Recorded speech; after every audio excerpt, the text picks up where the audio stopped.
New York Central. I am now standing ready to take over as New York Central for the New York North 24-hour exercise and stand in as NCO from 1200 till 1400. Over.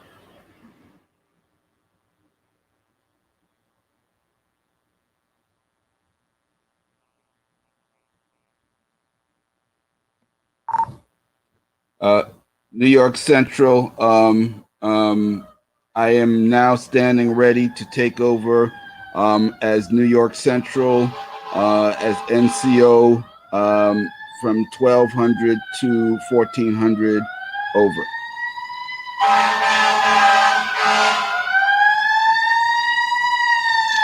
New York Central Copy.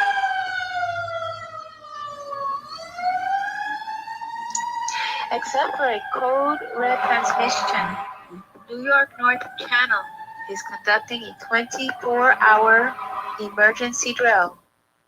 Again, except for a code red transmission, the New York North Channel is conducting a 24-hour emergency drill. Cert 1424 is standing down from New York Central. Hen 1 is now standing in as New York Central. Is that a copy? Over. That is a copy, except for a code red transmission. The New York North Network is conducting a 24-hour emergency exercise. Hen 1 is now taking over as New York Central and will be taking over from now till 1400. Uh, New York Central standing by. Have a good day.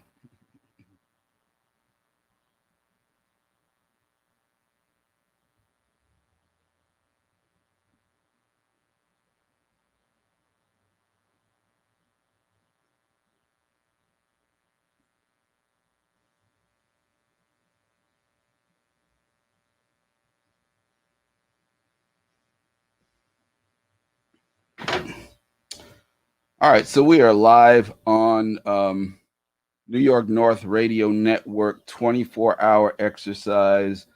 This is a radio exercise that we do monthly or bi-monthly, where several of radio groups in Harlem, Upper Manhattan, and the Bronx connect together to form a joint exercise in which we do radio checks hourly for a 24-hour period. This particular segment is we are also expanding it to do what we're doing also on social media, particularly in this case, Facebook and YouTube. Um, this is, it might not be must see TV. A lot of it is just the basics of us doing radio checks. And what we are also doing is testing out other parts of our emergency preparedness network. You know, we operate on a multiple platforms from text. We have handheld, we have smartphone radio, we have handheld radio. That's the core of our exercises because those are channels that are resistant during an emergency. They can operate whether even when there's a blackout. But we are also pushing to make sure that we can connect our networks with social media in emergency. And so this particular 2-hour segment of our 24-hour exercise is an opportunity for us to test that out and test in some of the other features that we use in order to gather information and share information in an emergency. So parts of this broadcast will probably be boring. Parts of it may be interesting, but we are doing it not for entertainment purposes, but we're doing this to practice and get our protocol straight. Um, this I think we've been doing this for maybe 6 or 7 months now. It's a culmination of work that's been developed over the last really 10 years by Wali Abdul Noor, who is the co-founder of Harlem Emergency Network, involved in founding the South Bronx Emergency Network, Citizens Emergency Response Network, and pretty much has been in the center of emergency preparedness activity in Harlem and the Bronx. Also, we're also coordinate with East Harlem COAD through our commander Carol Johnson, who is connected to just about all of the emergency preparedness organizations, as well as many others in Manhattan and the Bronx. So, you're welcome to stay and watch. We're going to hopefully hear from Wali Abdul Noor later. I'm going to do some other experimentation in terms of bringing up traffic cams that we can also access during an emergency. And then from time to time, we will actually get some radio checks going on. So if I'm talking and I stop to answer the radio check, that's basically part of what's going on. So kick back and relax, because your community groups are doing our best to keep us safe during an emergency. So what I'm going to do now is just try to bring up some traffic cams and see if we can take a look at what's going on in our city right now, or particularly in our neighborhood. And so this is a useful tool for us because it gives us the opportunity during an emergency to look live at what's going on in our particular areas. So let's see what we can do here.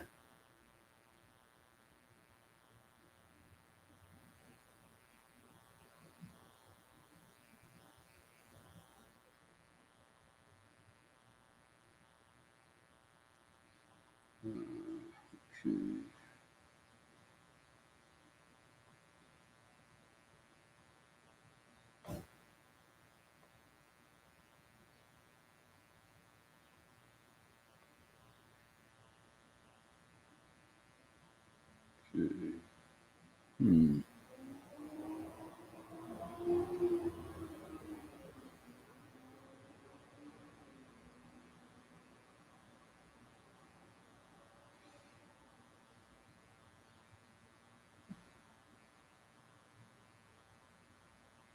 I'm looking live at the list of traffic cams and really amazed at how many right now are inactive.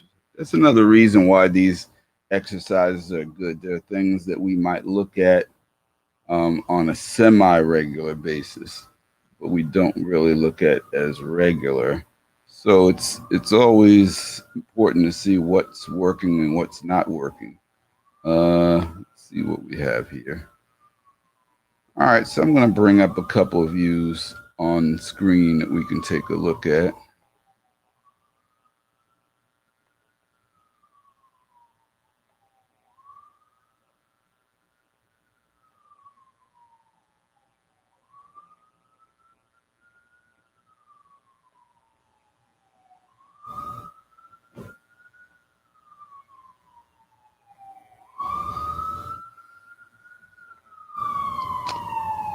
All right, so these are a couple of the traffic cams.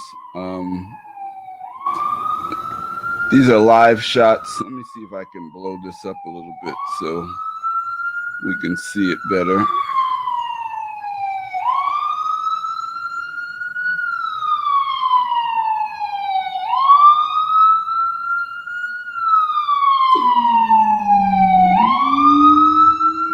Waiting for the siren to pass a little bit.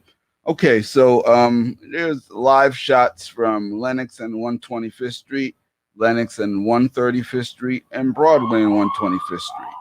So these are three locations that, in an emergency, we would be able to look at live and see what's going on. Um, so these are some of the capabilities that we have in our virtual command center, if you will, for emergencies. And when we couple this with our radio network, it gives us the opportunity to not only take information in, but share information to our network in real time without connecting to any mass media. And it gives us an opportunity to just see what's going on, in our community. So if this was an emergency, it could be a blackout, it could be a flood, it could be um, active shooter, it could be any of a number of things. We would have an opportunity to take a look at different locations in our community and see what's going on. Let's see if there's some other um, choices I can bring up on the screen for that. Um, the next part of this exercise we're going to do is we are going to bring in information from first responder channels. And I'm going to have to do a little research to remember exactly where we put that.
Yes.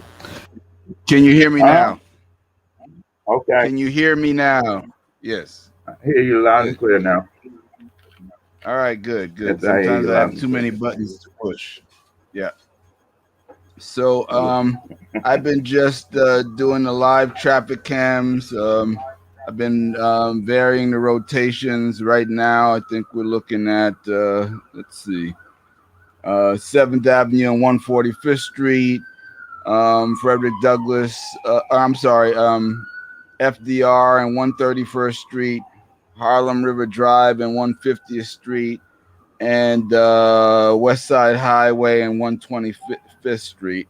And earlier I had 125th Street and Broadway, Lenox Avenue and 125th, and Lenox Avenue and 135th.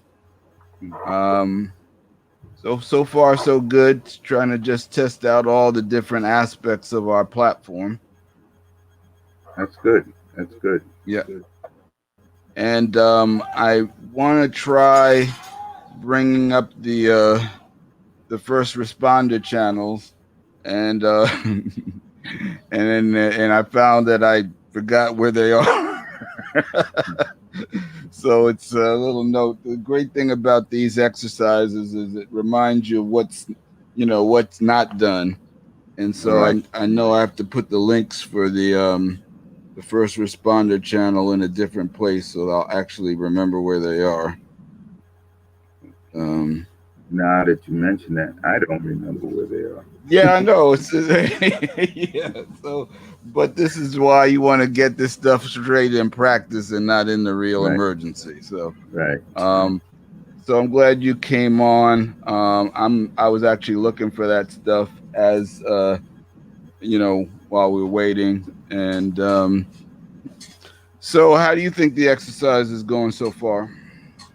Well, it kind of started out a little bumpy, but it's going forward. Very good. Um, Mm-hmm.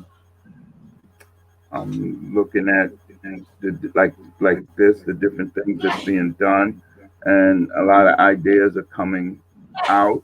Mm-hmm. Um, people are calling in and saying things like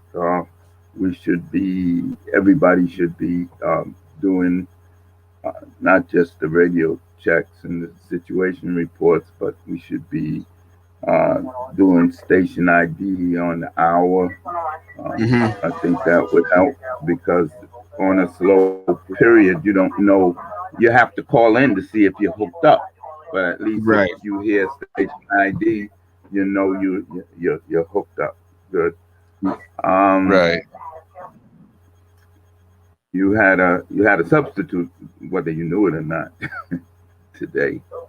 Oh, okay. uh, yeah, they almost gave your whole thing away.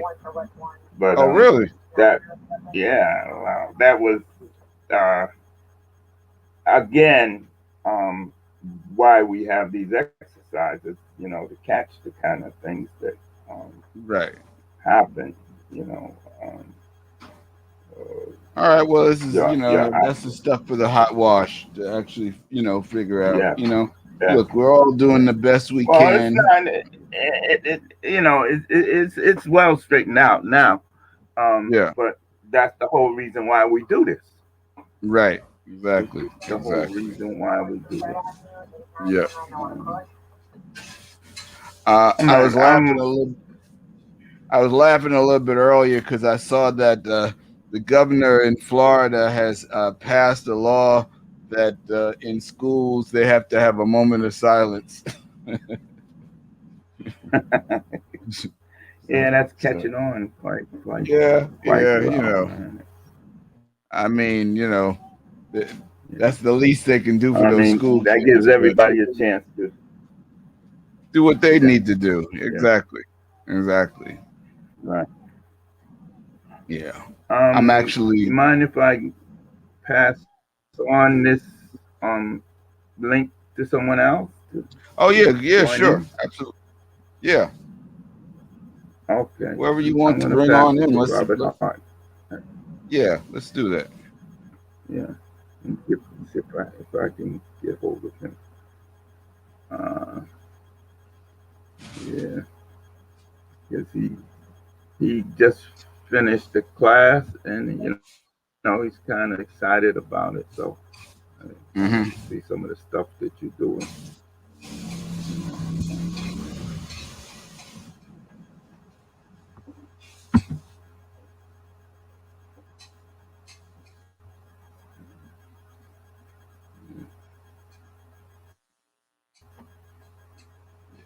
So, oh, I did that accidentally, I guess. Or did you do that?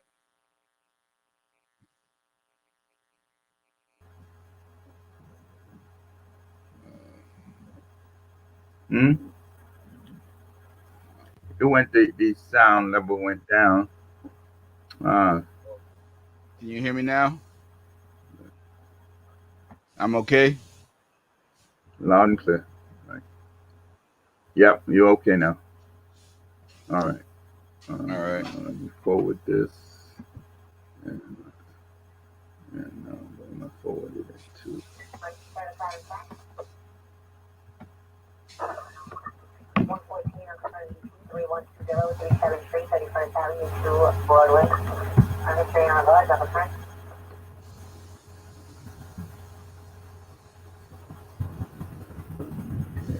So what's that in the background? Is that citywide? Yeah, it's citywide, and the uh, the, what do you call it? Special ops. Uh, special ops.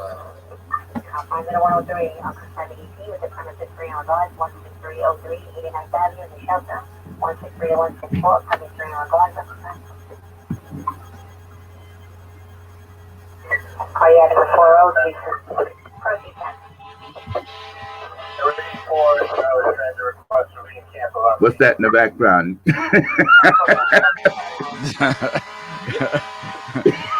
I wish I could say it's sound effects that I added for for color, but it's actually just the That's real.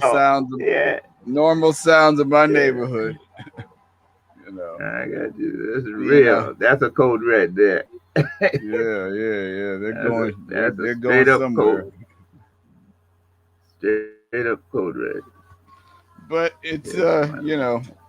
it's good perspective for what we're doing. It's Yeah, you yeah. know That's why I said that. Yeah, yeah, it's like yeah. what you've always said. It's like there's an emergency for somebody every day. You know, it might Oh not be man. your Yeah, emergency, but if you have a fire in yeah. your house, that's an emergency that's That's just as hey. devastating as as As, any you're gonna you're get. right. So That's it. we're trying to make sure that we're organized to address the big ones and the small ones. But um, Right. so as we're talking, I'm trying to get back to figuring out these first responder channels. Um, Mhm.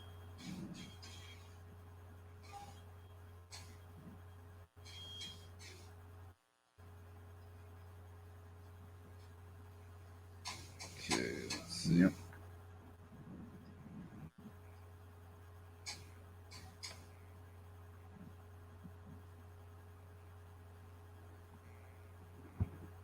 So I'm gonna get the new guys on. Uh, I'm gonna get the new guys on some of our uh, radio checks on Mondays, and Mm-hmm. that's kind of why I switched it over to New York North rather Mm-hmm. than just on Hen, so that everybody could, participate and Right.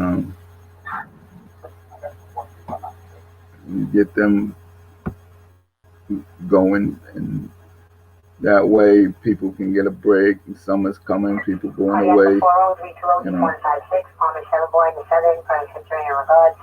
Emergency service, Charlie 1. Oh, Confines of the Midtown South, Uncle 44 Package, 41 and 5 Avenue, Uncle Frank. Good afternoon, Joe. All right, let me do a. I got to do a top of the hour okay. broadcast. Hang on a second.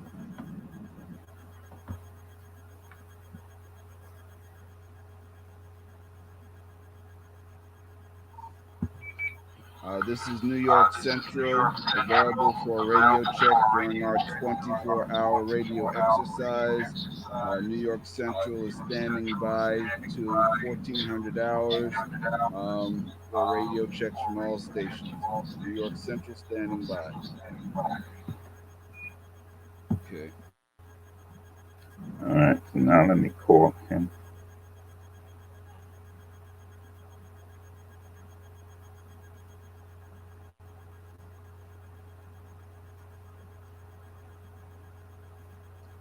I'll be right back. Okay.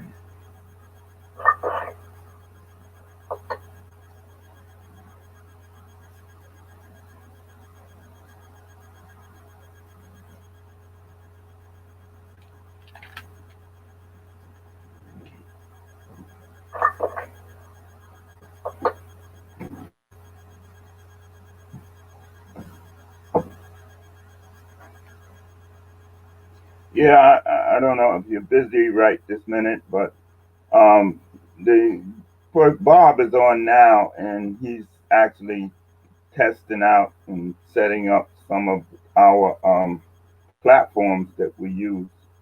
So I sent you a, email in your email that you could get on and you could see what he's doing. So I don't know if you don't have time, it's all right because we'll do that at a time when it's specially for that. But if you have time, you can look at it and see what we're doing. Yeah, he'll be on until what time is it? He'll be on until 1400. He'll be on for another hour or so. Okay, great. Thank you. You're welcome.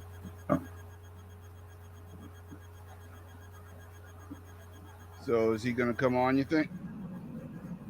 Yeah, he said he got a couple of phone calls to make and then he's gonna come on. All right, good. Yeah.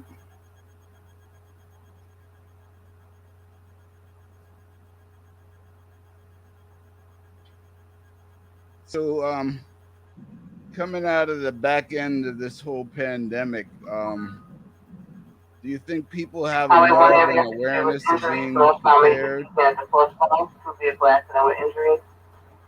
Um,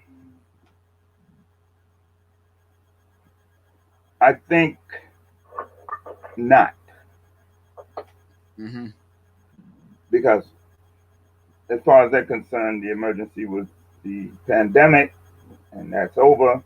And you know, they're not looking at well, now here comes a hurricane behind it, and here comes the flood behind that. And, you know, I mean, they, you know, let's go past the Bach Center. It was a madhouse down there.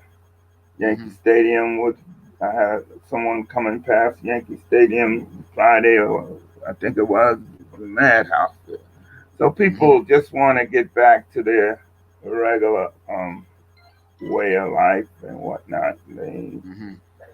They want to put this behind them, you know. And,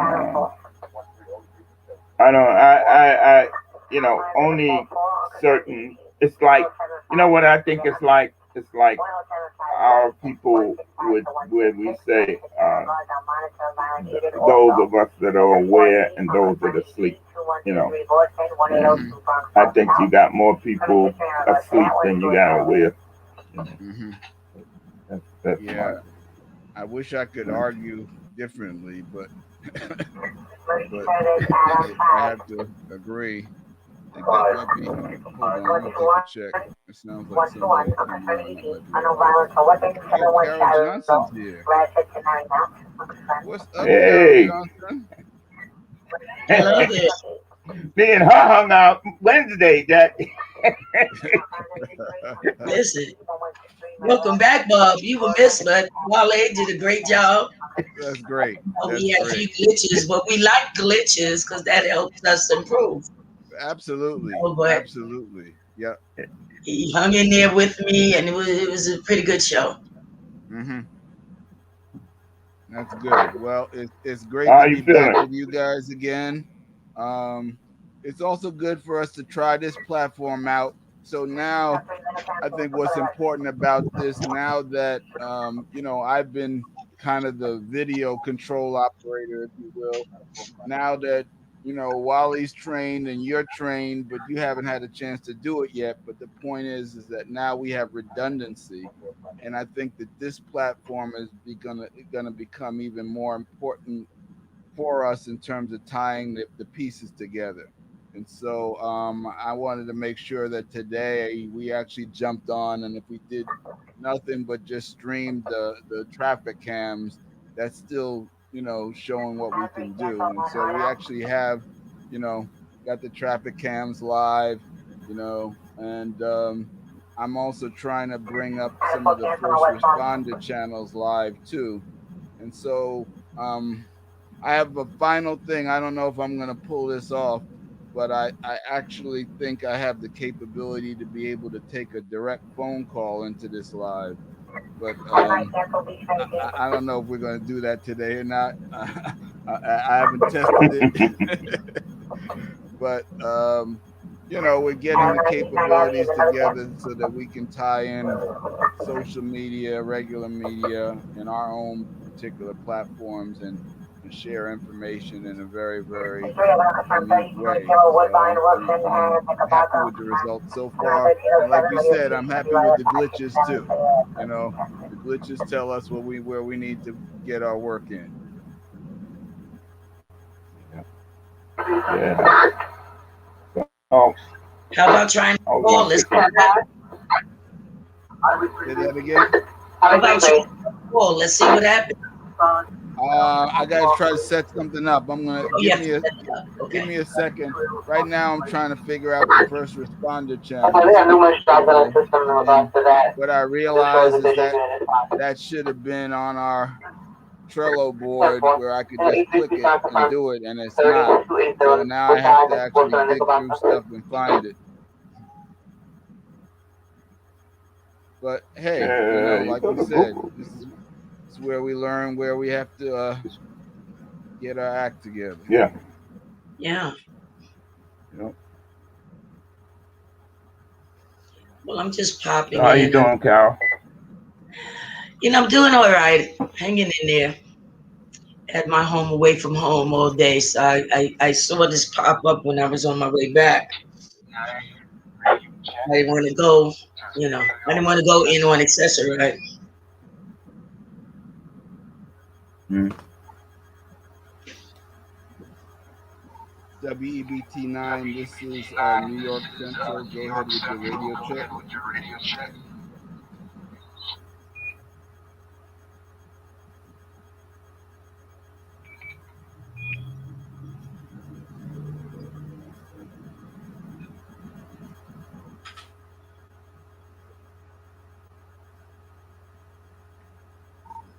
WEBT9, this is New York Central. Please proceed with your radio check. Over.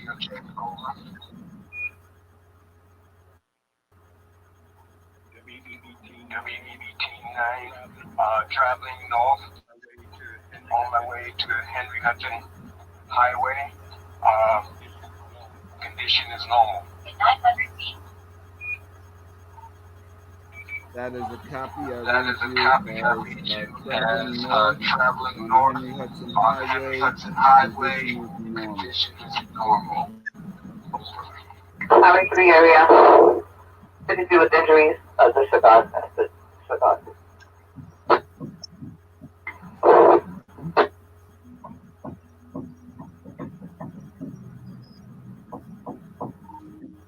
Time is Time is 1310, New York 1310. North, standing New by. York North standing by. Okay. All right, so Well, we what's already going on? we So, Carol, before you came on, um I asked Wally the question, um, whether coming out of the pandemic, whether he thought that people were more focused on emergency preparedness or not. What do you think? Um, I haven't noticed a difference. You know, Really? I think the same thing stood as before the pandemic that people just don't want to think about emergency. Mm-hmm. I see, you know, being for so many years and watching people go through emergencies over and over and over again with supplies in their home Mm-hmm. because they've been to I could attest to people that I know they had been to 6 7 different um emergency response seminars, from the governor. The governor always gives you the go bag. Unrelated disabled vehicle belt pathway, And Springfield. every single year they would call me, my building went black again, and what am I supposed to do? Perhaps you should try going through one of those 6 or 7 bags that's in your closet. There's water in there, there's flashlights in there, and yet the same people will call me every year, still forgetting that those go bags was in their closet. Mm-hmm. So I think it's something that people have created a mental block. They don't want to think about it. They continue to think that it's going to happen and it's not going to affect them. It's going to happen in the East when they're in the West. But you would think that since this pandemic hit everybody at the same time, that people would be a little more vigilant. But I've yet to really see a change. Mm-hmm. Yeah, as Wally more or less said the same thing, and I saw, like I said to him, I wish I could disagree with you, but that seems to be the case. Show me going to the category. I mean, when you think about it, if right now in the mid and still in this pandemic, and people don't want to participate in one emergency response by wearing a mask, which is a very simple thing, you know, and they'll even have the mask but won't have it on. So you Mm-hmm. have people who are still carrying them on their head, under their nose, under their chin, on their wrist, hanging from their pocket, everywhere but over their nose and their mouths. So Mm-hmm. if at the point where people were dropping like flies, and those people still refuse to put the mask on, that tells you something right there. Mm-hmm. They want to play Russian roulette. they don't believe. They just don't believe. Mm-hmm. It's like it's gonna happen to the next person. Right.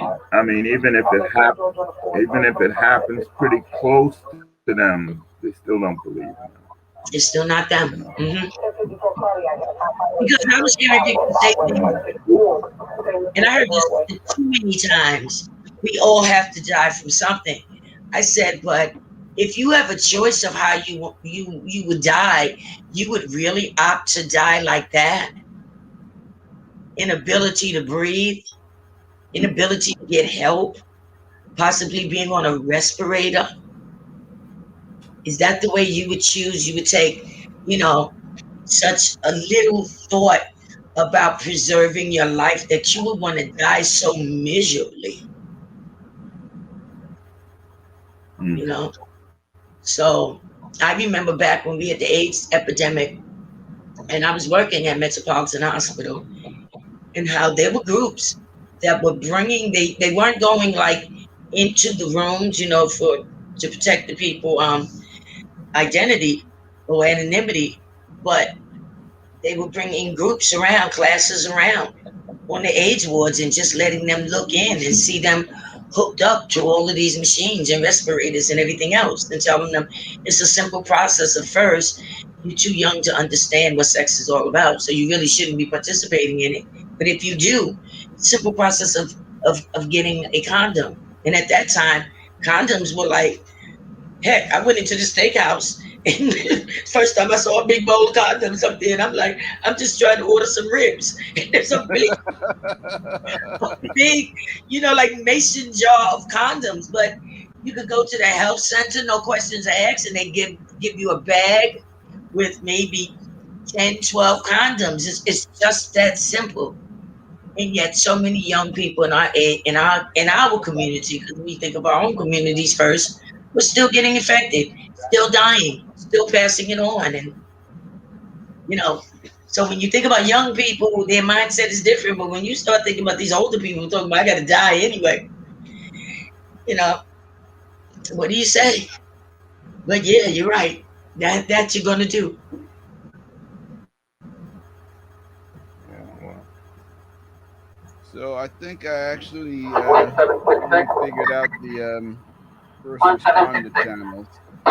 Central, Let's can see you if I have can a bring one of precinct those up. concerns, East 189th Street and 3rd Avenue for a 53, property damage only? You have a Was Yeah, description of the that Marlon's vehicle? got him live already at his place, Black but and I don't have color all that Honda Fit, equipment. FIT, and a was that Nissan 9th Street or 109th? Pathfinder. Say that again. Was that 9th Street or 109th Street? Oh, I didn't hear it. Let's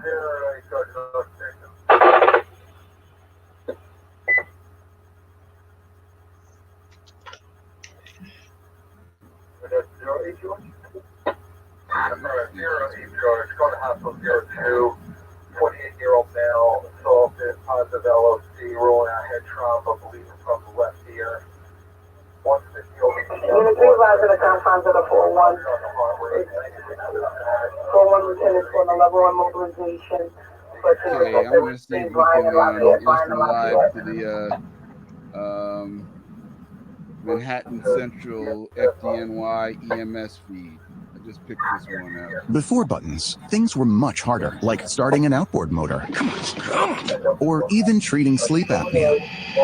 If you've tried CPAP but struggle to get a good night's sleep, relief can be as easy as a button with Inspire. Inspire is a sleep apnea treatment that works inside your body with just the click of a remote. No mask, no hose, just sleep. To learn more, visit inspiresleep.com. Inspire, sleep apnea innovation. Inspire is not for everyone. Talk to your doctor to see if it's right for you and review important safety information at inspiresleep.com. I can't tell what's mine and what's Wally's. Lafayette Avenue, for male Hispanic, no shirt, male black, City Height, wearing a hat. Also one male black, do-rag, no shirt with black shorts.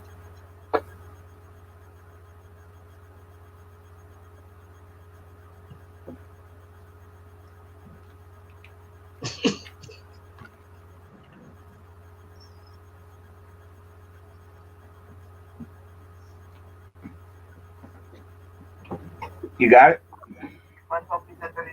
Yeah, I think so. But I can't tell if I'm hearing yours or hearing mine. No, it's not on yet. Twice. So rolling. There you We go. just have another park vehicle, we're trying to make a move now. That's four.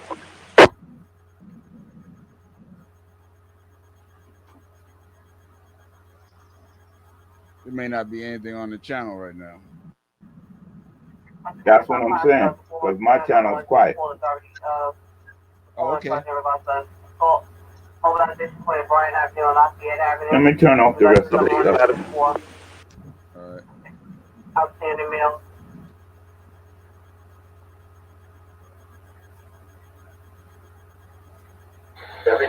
Nine Bravo 11 Georgia, they don't think.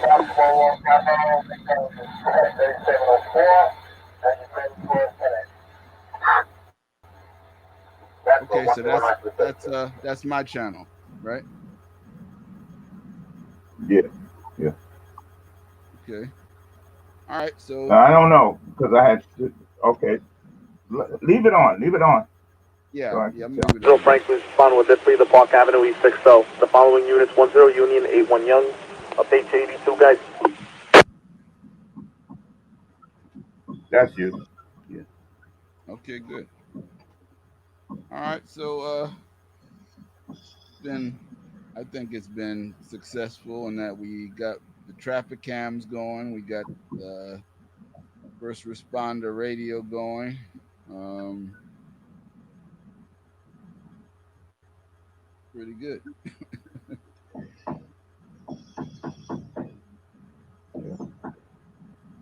Most definitely. They're supposed they're supposed to be bringing one of the 700 radios tomorrow, so I'll see how that fits Hmm. in what we're Hmm. doing.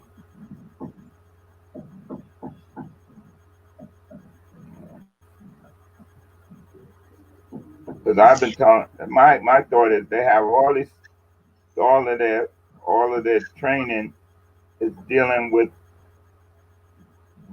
in-house uh, communications, but in order to really be any work, you got to be able to communicate with the community, Right.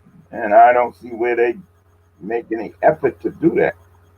Hmm. I mean, all of this, CERT talking to CERT and CERT talking to OEM and OEM talking to CERT, and so what's that about? You Right. know? And they're still training in point to points because now it had been that you had to learn the point to point before you could go to the 700. Yeah, And I was like, I didn't get that. We had like 200. We had 200s, then we went back to point, no, 200, 400s, then went back to points, and then left point to points and went to 700. And then when people were trained on the 700, they had to go back and be trained on the point to points. point to point. And I thought it was very, very odd because the only one that seemed to really have any real knowledge of the communication aspect was me. Because when I kept asking for a radio check, they wouldn't respond. They were like dumbfounded, like, huh? You know, and where we were What's that? located, where my group was located, we had a lot of interruptions. We were and really there was like a little bridge there. And I think sometimes when you're like too close to a lot of metal, you don't get a good transference. And so Right. nobody ever told me to move, like move to another location. So I kept asking for a radio check, and they kept saying, "Well, um, we don't hear you. Tell us where you are."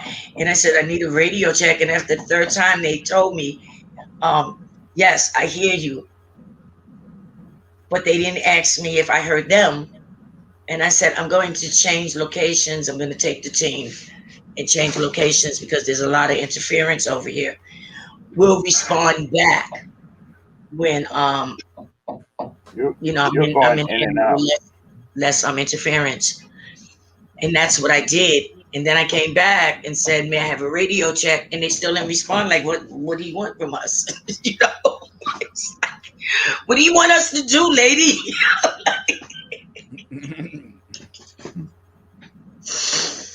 That's what So happens when you don't train. I'm like, and one Yeah. person from OEM made the comment. They said, "Well, okay, so we know Carol was trained on these before.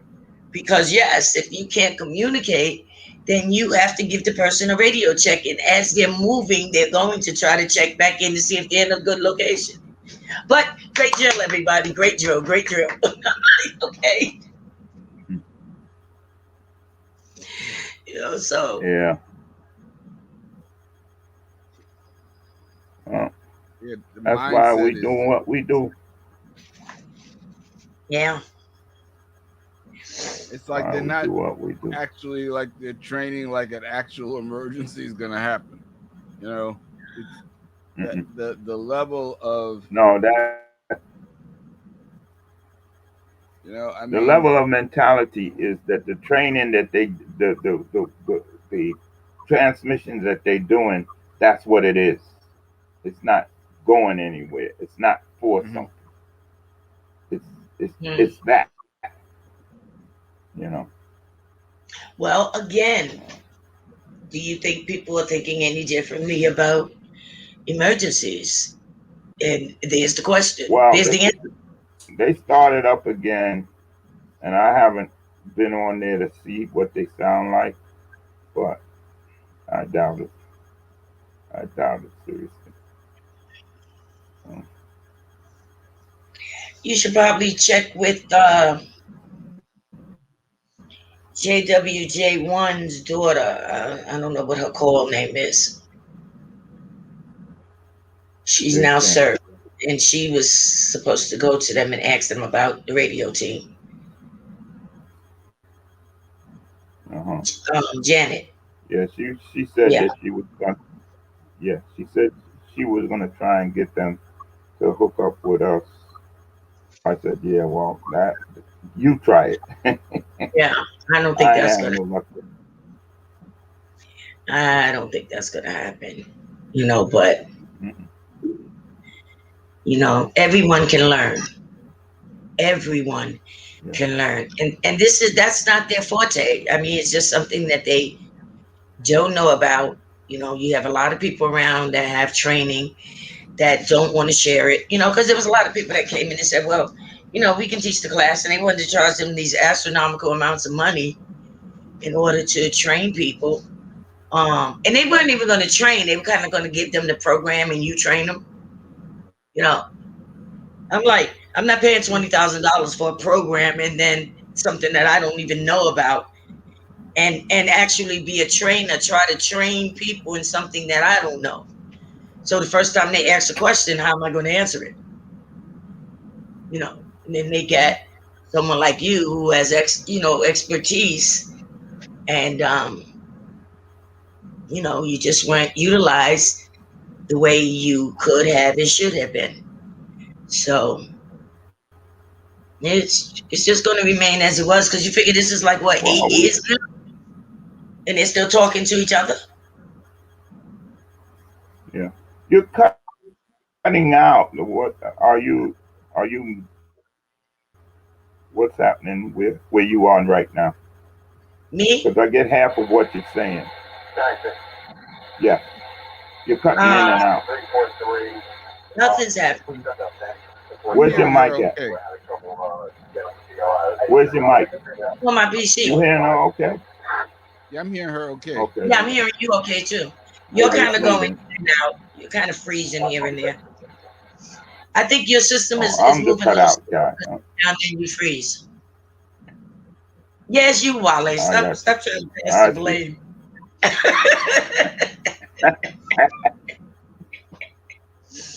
Look, this PC just kind of like pops up in and out. Like I like to say, magically, deliciously, like Lucky Charms. It just like comes on and stays on as long as it wants to be, and then say, "I'll catch you later." And then it cuts out. So I figure I'll try it here. What Right. I had been doing when I was in meetings was going in on my phone and my PC. So if one cut out, I was still on the phone. I still had it.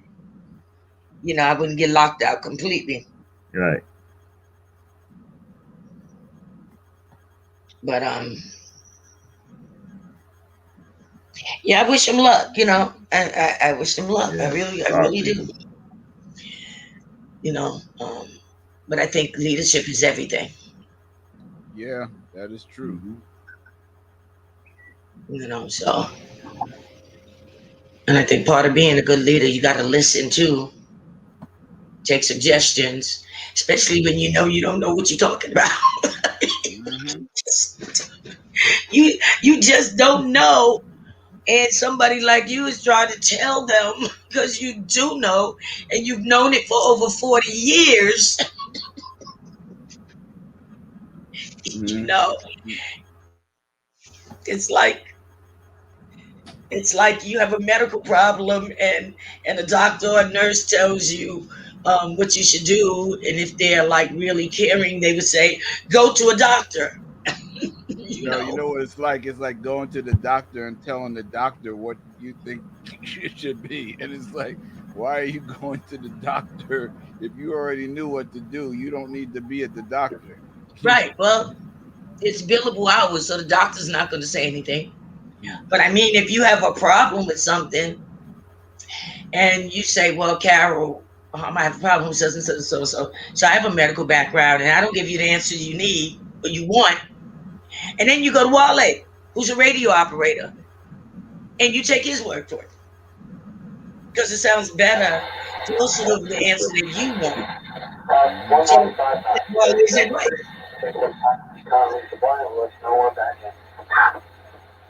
And that's what they were doing. They were non-radio people who was advising how this thing should go and not paying attention to the who, Well, the ex. that whole crew down there, none of those people are really emergency trained. Um, they brought in people from, oh, I won't say none of them, like the teachers that they have for the schools, for the training, those like those firemen and those people, EMS and the police and those guys, they train. But I'm talking about the people that's working down there in that office. Ain't none of Right, them know anything about emergencies. You right. know, you know. They learning while they there, and they learning on our time and on our dollar. Mm. You know, you know. The only ones that's been there is like what's his name? Damn, I never remember that guy's name. You know who I'm talking about, but you wouldn't believe that I wouldn't remember his name. um, You mean part of OEM? yeah. Joe? No, been there longer than Joe. The top guy. Herman? Top. Herman. I wanted to say him, but I said no. He can't be talking about him. He couldn't be talking. That's what I said.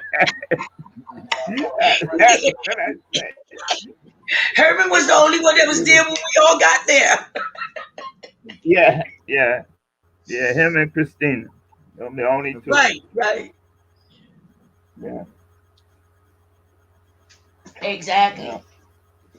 You know, so I'm like, man, I think he was there before the building was built around him. Yeah, right. Yeah. I mean, right. The commissioners come and go, but they've been And, there. Right. I mean, actually, he probably qualifies to be when they keep bringing in these commissioners in and out. He probably qualifies. I agree. I agree. You know, because But he was probably out. what it is, He was CERT outreach for a while, so he has more of an idea of how it happens. You know, how we operate. You know, when our boots hit the ground. Because every time I had a problem, I did go to him. You know, and he said, "Listen, you know better what's good for your team than anybody else." When we had the problem with the gas explosion and you know that other woman that left, Maya, and I said, I called him because she was giving me opposition, but I'm like, I'm the deputy, and at that, I was the deputy at the first deputy, so I'm like, you don't know these people, I do. You just arrived here, came into this center like Mary Tyler Moore, throwing your hat up in the air. Like we gonna make it after all. You don't have a clue who any of these people are, including me. But I am the deputy chief, and I have been for 5 years. So I think I know better than you do. You know, so she wanted to stop me from sending someone home who was divisive, who was sabotaging, re-sabotaging, re-victimizing the victims. And, I just sent her home. And I called Herman, and I told him what I had done. He said, you did the right thing. You do what you have to do. She doesn't know the people. And if you're telling me this woman is doing, if this is what she's doing, then she needs to go home. And I said, I took her credentials. He said, good, because nobody can get in without him. So you don't have to worry about her coming back. Illinois 1, this is New York Central. Please go ahead with your radio check. Over.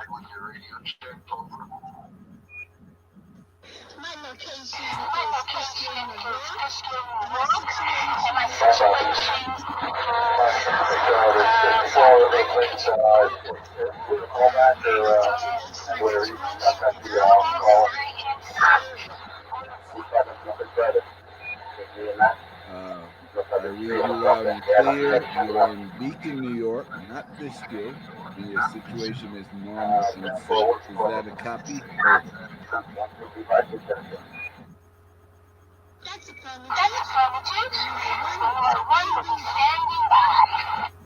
This is New York Central standing by till 1400. The time is now 13:36.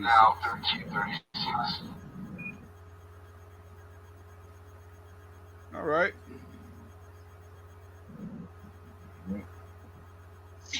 This is quite I'm interesting. gonna have They to actually, go a little bit. All right. I appreciate you stopping by, and we got this thing going. Yep. they are Then now they have to sending do out. all this stuff. Oh, the one thing that that me and Carol came up with is, like you said, she has to get this. She has to be able to get in to this by herself. I had to Yes. let her in. Uh-huh. Yeah, she has to be Actually, able to get in. I did find it because I had the link already. Um, and so No, but see, if you come in with the link, you won't get control. no, You it just did. It be gave in. me all of the control options. The banners and all of that It stuff. It did. does show up on my screen. Okay, good. Okay. Yeah, but the Okay. thing was, Good. I just tried my phone in. I put it in back in airplane mode because anytime somebody called or there was a disruption, I would Right. get knocked out. Got you. So I put it in airplane mode, and I seem to um, not get knocked off. Number one, and number two, once I got that code and it sent me in, then it showed me how to operate it from the phone. Oh, great, And great, so I great. saw the banners and something Yeah, else you yeah, had that you had yeah. taken me through. Everything is there. It's just because it's a phone, it's in a slightly different place. So, you Right. know, but that's really powerful that we can do this. If I had to, you know, if I had to grab my bag and go in the middle of the thing, I could still do it from my cell phone. Hold on. Yeah.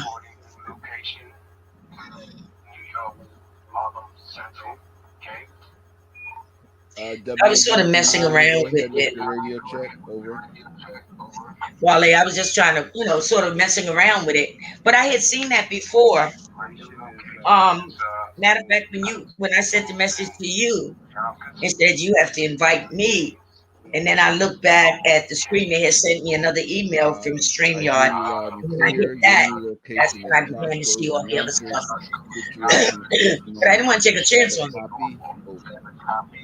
you know, Mm. because I saw Hen, I Mm. had Hen, and then I had Carol under Hen. Thank you for your So I radio had like check two different WABC9. things that I could New have York gone in, Central is two different standing places I by could have till gone. 1400. Maybe one day we'll sit down and we'll do it on the Time is phones and now see how we 13:39. can do it on phones. Just in case something happens, we're actually moving around. Yeah, that's that's Right. that's what's great about it. I could literally keep the broadcast going. Run out of here on my phone. Also now, that all three of us are authorized, we can, you know, we can be co NCOs, or maybe we should call it VCO, video control operator. We could actually do it live at the same time, or we can hand it off one to the other. So, I think what we want to do now is that now that we're getting more familiar with this platform, to come up with what are the protocols for this that are similar to the ones that we have on the radio platform in terms Right. of control operator and passing control on. But yeah, if I had to switch over now to my phone and leave because there was a situation here, we could do that, and and then reset up somewhere else or something like that. Yeah, Yeah, it's a great platform, that's for sure. yeah. So the next time we do a kind of All right. training amongst yourself, I'll just show you what I did in terms of bringing on the traffic cams. But it's pretty much just similar to what I showed you the other day.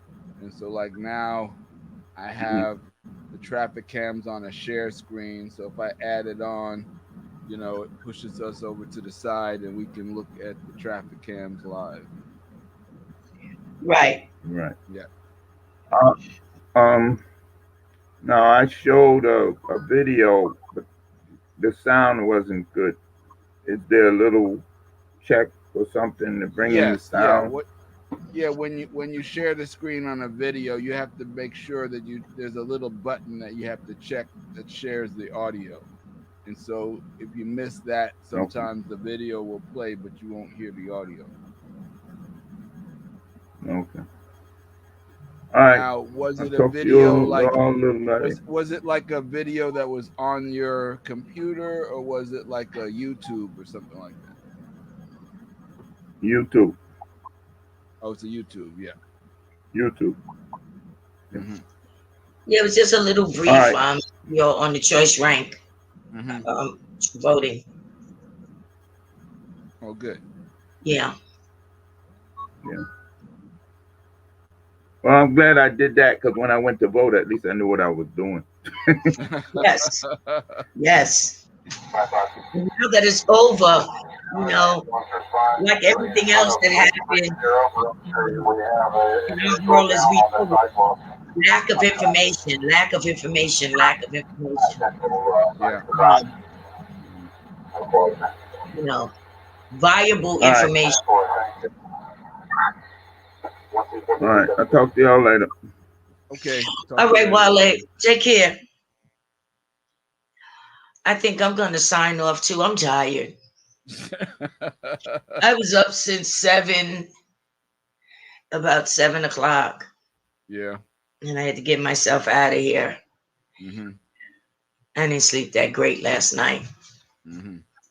but Well, the shift is almost over. I'm just going to leave the what time? traffic maps up Oh, till I close out. I got 17 minutes. I hang on. I'll hang in there. Okay. All right. That's my partner. Yeah, Yeah. Yeah. I'll hang in Yep. for 17 minutes. What's 17 minutes amongst friends? Right. Exactly. Exactly. So, what'd you do for Juneteenth? Juneteenth, nothing. I That's didn't, good I too. didn't do anything. I had a show that was pre-recorded Uh back huh. some weeks ago for Juneteenth. So it played actually on the day that Juneteenth was signed into a holiday. Oh, okay. That's great. So we said, well, we're actually presenting it on our show on the historic day. So I did that show on a Friday, and then they had a panel, and we talked about that. And the main thing that my concern is that this not be another holiday, because when Martin Luther King Day became a holiday, the powers that be were already trying to figure out how to have a black and white sale, Mhm. you know, Right. Exactly. to Exactly. show that we shall overcome black and white Yeah. together, Exactly. We're gonna overcome those high prices for savings. Yeah, Come yeah, on in. exactly. So I know that Yeah. those wheels are already spinning in terms of Juneteenth for next year. But we really, really have to understand that it's a step in the right direction. But the bottom line is, how is that going to lead to some reparations? Right. If Exactly. you're not talking Exactly. about reparations, then there's no conversation to be had. There's Right. nothing for me to be jubilant about, Yeah. because you keep giving reparations to people from other countries. And, I don't have a problem with that if you're not taking care of us, but we're still not, more than 400 years later, we're still not considered citizens, and in some cases, humans. Right. We still have an amended vote. It's so many different things. As a matter of fact, I heard last week that they're going to be um a study, Asian history is going to become part of the curriculum in schools. And I said, isn't this interesting? Only because of all of the, the Asian hate. But now I say then and I say now, whether I don't care who you are, what race you are, whether you're LGBTQ, whatever, I don't think anybody has the right to attack someone else. But African Americans, however you want to call yourself, black, I don't use the word black so much because there's no such place. I'm already displaced. I don't know who my people were. I know I'm of African descent, but I don't know what tribe I came from. So I do consider myself an African American. And then my other side of my heritage is Native American.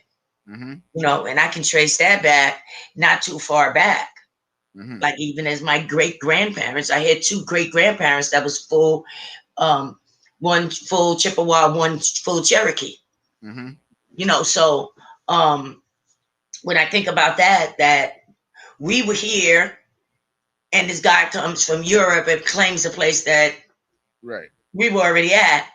And then you have people that come from other countries and they come here and they get rights that we still don't have. And so now, I look at it and I say, well, you left a situation to come to America to get a better life. And now there's a lot of things that's being created and reformed to accommodate you. Whereas we were brought here from better lives. We were kings, we were queens. We already had our Black Wall Streets and our Seneca villages. We already had that. Most of us came, we had our own land, we had our own animals, we farmed, we tilled our own land. We were kings, we were royalty, and we were brought here and enslaved. And so we're still not getting those rights. So there's a major difference in the two. You came for a better life, we got snatched from a better life, and now we're still being treated as if we're slaves across the board. Whether it's food, whether it's housing, jobs, redlining, homes, everything. The ghetto was created. We didn't create the ghetto. The ghetto was created to put us in. Education wise, everything across the board that people think that you're entitled to. When you say, I want the American dream, we have been denied. Still, 2021. And so that's where I have my problems. And I don't want people to think, oh, you're against Asian hate. But I'm like, I remember quite a few situations where, they were shooting us and nobody said anything. And they were being acquitted. Stealing things, and you're standing there with the $2 in your hand. You're standing there with the $2 in your hand at the counter to pay for the item, and you get shot in the back of the head and nothing happens. So, I just wish that we as a people would fight as hard for ourselves than we fight for other people. And start at the front of that line is voting tomorrow. I mean, because I know to certain people, well, I just vote, vote for the presidents, vote every 4 years. No, that's why we're in bad situation, because we don't take the time to vote in these situations. So just absolutely critical. Almost the entire New York City government is going to be different next year. And you have a chance to have a say so in whether it's going to be different for your benefit or not. But this year, we all have to do more homework, because we not only have to vote for our first candidate for our choice, but we really have to rank them and look at each of the candidates and see which of these candidates have not my best interest, which of them do not, and rank all the ones in order of importance to you the way you wanted to. And we have to do it for all the positions, including mayor, including borough president, including controller, including city council people, and including the district attorney, which is the one that there's no ranking on. So we just want to vote for the best that you can get. And the delegates, the judicial delegates And the judicial from your delegate. neighborhood. Those are the people that you need at the table because we know that we are jailed disproportionately. Most of the time, the sentences don't fit the crime, you know, and Hmm. so we're jailed for longer times. And then you look at what is it? We make up 13, 11, 13% of the population, and we take up like Yeah. 83% of the population in prison. Yeah. So when you look at that, you need somebody who's at the table, who's talking to the big guys Hmm. about this. And you even have to talk to your representatives, the people that want to hold these positions. They're doing these rallies. Stop them, ask them a question. If they're in your neighborhood, stop them, ask them a question. Where do you stand on this? And Hmm. then follow it up on Google and see what they said on Google because it may not match. Hmm. What they may tell you one thing and tell somebody else something else. But we really have to fight. We got to fight to get our people out of prison, getting these long terms for nonsense, Hmm. utter nonsense. I cannot forget the situation with twins. These women, $11 disappeared in this home. There was 7 people there. And most of the people said, well, they never left the room. The money disappeared someplace else in another part of the house. But I can vouch for the fact that they never left this room. But there were other people going back and forth. These 2 women were sentenced to life. What? No property damage, no loss of life, no injury to the limb. Those twins were sentenced to life in prison for a missing $11 and nobody could prove where it disappeared to. And then other ones was like the person probably never even had the $11. They might already drank up that $11 and didn't remember. But they got life sentences. And at one point, after many years, one sister began to experience renal failure, kidney failure. And they tested the other sister to see if she would be a possible match for a donor. And they found out that she was. That woman stayed in that prison for like 3 or 4 months. They had to keep getting all kinds of injunctions so that they would let them out of prison in order to perform the surgery. And she was steady getting sicker and sicker. And when you have something like renal failure, you get like sepsis, Yeah. where your blood becomes poison. And Hmm. I mean, time after time after time after time, they had to keep going in court. And then all of a sudden, the story disappeared. I don't even know if she was ever had the transplant. It was drug out. So, but yeah, $11. So that's the kind of stuff that we keep seeing. We've been seeing. And if we don't get the right people into these offices, and you don't do your homework and get the right people in these offices and see what their history shows, we're going to continue to go through that. And could be you the next time, or your child, or your mother, or your father that could end up in the same situation. So we got to get busy. We got a lot of work to do. There's a saying that all politics is local, and it's true because the local officials are really the only ones you can really hold accountable. I mean, let's face it. Once somebody is elected as a president, elected as your senator, even elected as your house representative, you I mean, you have more control over your house representative. They actually have to speak to their constituency. Your Right. senator, you know, how do we hold Chuck Schumer or Kristen Gillibrand accountable? It's tougher. Mm-hmm. How do we hold um, President Biden and Vice President Kamala Harris accountable once that vote is? But when you talk about your mayor, your city council, your district attorney, they're here, you know, and these votes in the primary are going to determine who is going to be running this city next year. And with all the things that are going on, you want to give yourself the best chance to have a government that's going to actually be by the people and for the people, not, Mayor. you know, not by the people and for the special interest, not by the people and for the money, by the people and for everyone. That's what it's supposed to be. but it rarely seems to be that way. And right now, there is a there are waves of things going on in this country where um, they're trying to roll back voters' rights. They're rolling back, anything that's going to actually teach actual history, actual American history, the real American history. Is a, it is a stain on this country and a travesty that we would get to the 100th year anniversary of the Tulsa massacre, and for most people didn't hear about it for 99 years. You know, most people are hearing about it for the first time this year, you know. And it's not even that like that was the only massacre that's happened. There were massacres that happened in St. Louis. There are massacres that happened in Wilmington, North Carolina. There are massacres that happened in the 1800s right here in New York City that do not get taught. And these are situations where tens and hundreds of, and sometimes maybe even thousands of people of color who were injured or lost their lives, and in these types of race riots. And as time goes by, no one hears about them. They're not taught in schools.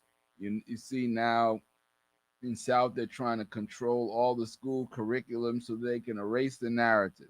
They want to erase slavery. They want to act like it never happened. They want to erase Jim Crow, act like it never happened. They want to erase systemic racism.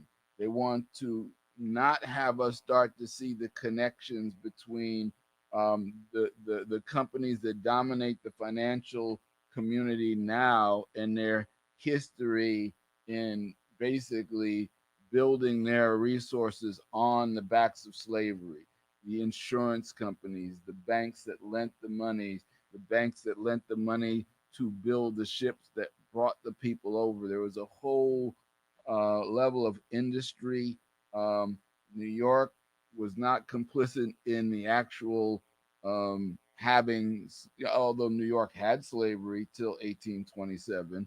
But New York benefited more from slavery because of the economic boom from all the financial activity around slavery, all the shipping of rice and tobacco, and all of that.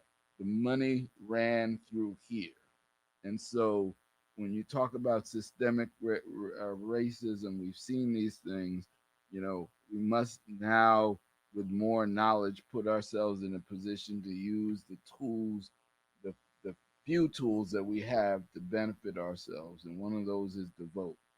So I want to see everybody out there voting, ranking their candidates, taking the time to sort through all the many candidates, because sometimes that's also a way to get us to be disinterested. There's so many candidates that people just say, I don't want to be bothered with it. But we need to be bothered with it. We need to go to the next level and push ourselves to stay involved in this process. Um, or suffer the consequences. You know, we saw what happened with COVID. You saw who died the most. You know, that wasn't an accident. That was part of the systemic problems that we've been facing, and the fact that without strong enough representation to counteract these things, there's going to be another situation that comes down the pike that can be just as devastating as COVID was to our community, and we will not be in a position to be able to defend against it. You got to take a stand.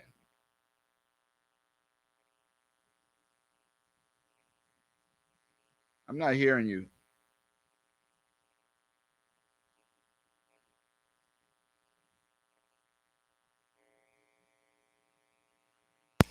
Now, Yes.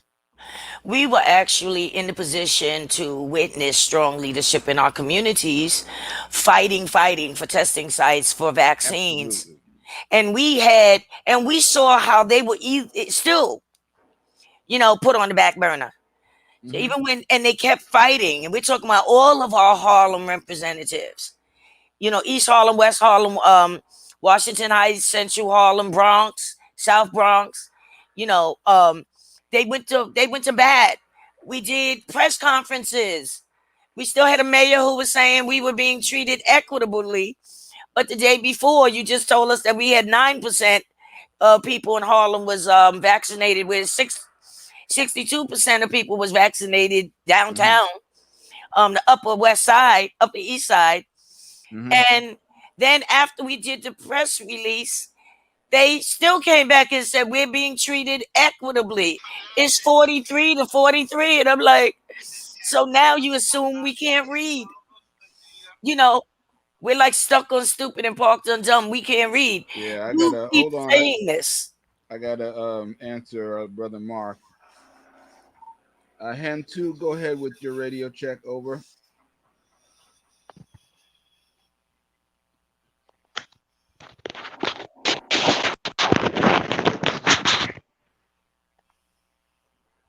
Hen two, this is New York Central. Please proceed with your radio check. Over.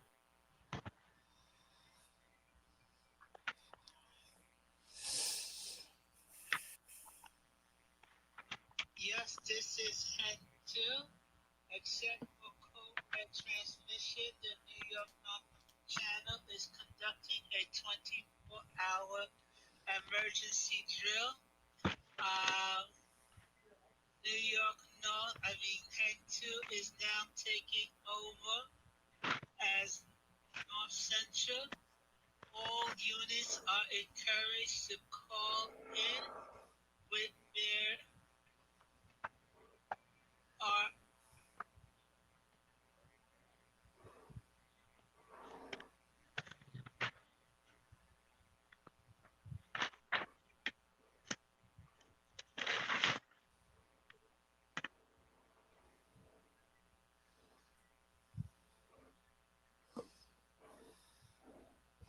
Hen two, you got cut off. Please respond. Over. Yeah, this is Hen 2 now taking over as New York Central, and all units are encouraged to call in to make their report at this time. That is a copy. This is Hen one standing down as New York Central and passing it on to Hen two. Hen two, you have the controls. This is New York. This is Hen two. Hen one standing by. All right. So I just transferred things over to our brother Mark McKee, and I see our brother Robert Hart has joined us. Robert, how are you doing today? Good. Thank How are you. you? Thank you. How you doing, Carl? Good. How are you? I'm good. Trying to Rob- keep up with you guys. Yeah, well, we're just trying to keep the train moving forward, Okay. Yeah, so we wanted to do this part of it. We're doing the 24-hour exercise, but let's say we'll do 2 hours that we could also go live on Facebook and YouTube. And it gave us a chance to just test some things out. Like, we're able to, monitor the traffic cams live. And so these are several of the traffic cams in Harlem that we're looking at live. And we also brought in like the first responder channel, so we monitor a little bit of the FDNY EMS channel as well.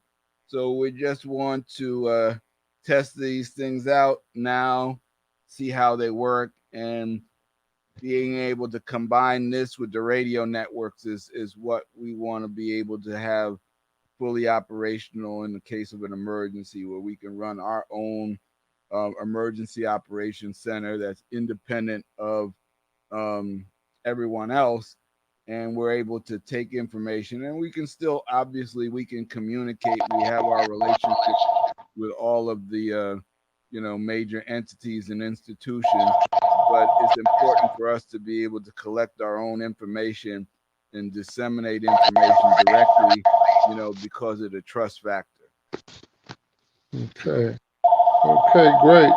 So those cameras I just saw there, you could see me running the red light?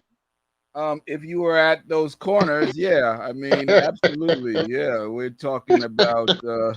Let's see. Right now, we're looking at Adam Clayton Powell Boulevard, 110th Street. We're looking at Amsterdam Avenue and 125th Street. We're looking at Broadway and 145th Street. Yeah, so you could definitely see the cars going through. I don't know if we could catch your license plate, so you might be all right. I don't know. Okay. You're Okay. pretty well known, man. We might be able to spot you on the camera. Okay. Can you delete anything? I don't have those powers, but if I did, I wouldn't tell anybody. All right. All right. You We know. good. But look, we got all this technologies that's available to us. We got to use every trick we have in the book to keep up and Keep up. Yeah. further our own agenda about being safe. Absolutely. I mean, if there's anything that the pandemic taught us is that you're on your own. Yes. So, Absolutely. so we have to operate collectively. We have Mhm. to. We have to use the tools that are there. We got to use the common sense that we got from our elders and ancestors. Which, Absolutely. as Carol often says, is not as common as it used to be. Mhm. Very and true. and then hopefully try to also engage younger people in this. And Mhm. you know, I consider myself an elder that is at least technologically knowledgeable, and I think these days you need to be able to communicate that way. Mhm. Except for code red transmission, New York North is now commencing a 24 emergency hour drill. This is Hen Tuesday. Are you hearing me? New York Central. Yes. Okay, my sound keeps going in and out. And I wanted to acknowledge Brother Robert Hart from Fuss. Could you please break down who you are, what you do? I've been to quite a few of your forums, the last maybe 3 or 4 forums that were really excellent. The voting forum where you had the candidates on the forum, and actually I was part of. I actually spoke when Mark asked me to speak during the Living Legends Mhm. forum, and you had some great stuff. Absolutely. Absolutely. Well, as you guys do, we just try to bring pertinent information to the community. We use our forum as far as our Zoom forum to communicate these days, to bring about this different information on health and wellness, the importance of voting, and to get the community to know different things. That's our main objective.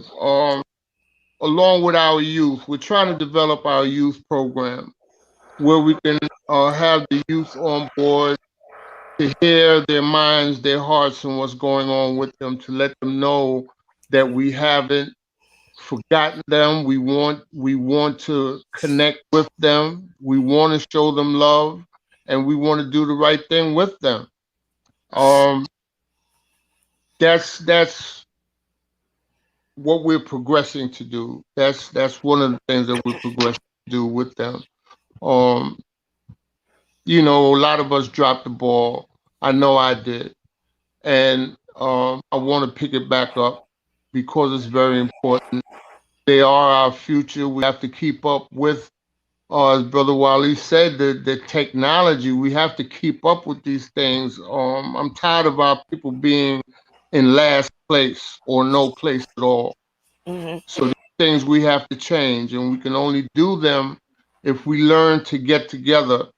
Um, we have to try different strategies, but it's all one goal, and it's for our continued existence. And we don't want to just exist anymore either.